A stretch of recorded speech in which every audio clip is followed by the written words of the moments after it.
Si Maris Racal na nga raw yung maarte sa role niya, pero hindi naiinis ang ibang mga netizens kasi nga nababagay sa kanya ang kanyang role na kaartihan.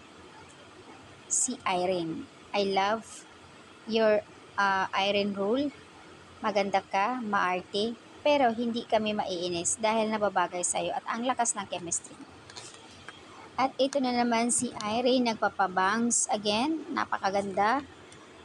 Samot-saring reaction ang mga netizens dito sa IG post ni Maris Racal, very unique girl version. Sana wag kabahan si Unique. Char, ang ganda mo talaga Irene. I'm sure marami naman maiinggit dyan. Cheers tayo with SMB, flavored. At ikaw lang yun na maarte na nababagay sa'yo. I love you Maris, ayon dito sa karamihan.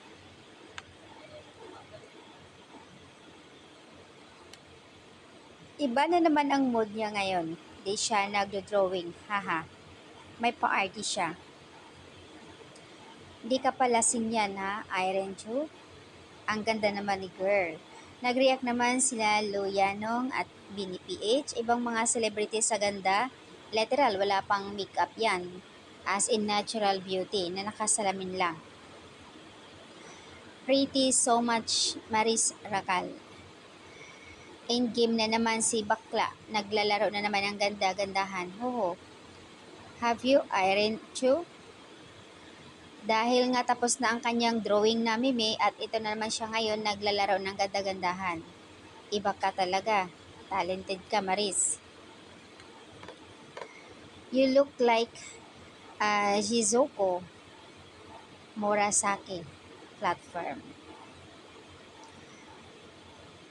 So, ayan, Irene, anong pulutan mamaya? Bakit ganyan ang itsura mo? Parang kagigising. Ayon dito sa comment, kagigising lang ata ni Maris and then nag-selfie. Kasi yung suot niya parang galing pa talaga sa pagtulog. Ewan ko lang sa'yo, Irene, kung hindi ka magustuhan ni Rico Blanco. That's an update. Ayun na naman si ate ko, naglalaro na ganda-gandahan. Baka naman may maiinis na naman sa'yo dyan. So, ayan po yung update. Kaloka ang mga good comment dito ng mga netizens. Natutuwa sa ginawa ni Maris. After mag-trending nga dahil sa kanyang pag-drawing ng Mimi. At ilang araw nag-trending nga si Maris dahil doon sa spotlight niya na siya yung talagang kinagiliwan doon ng mga netizens dahil sa kanyang kaartiyan.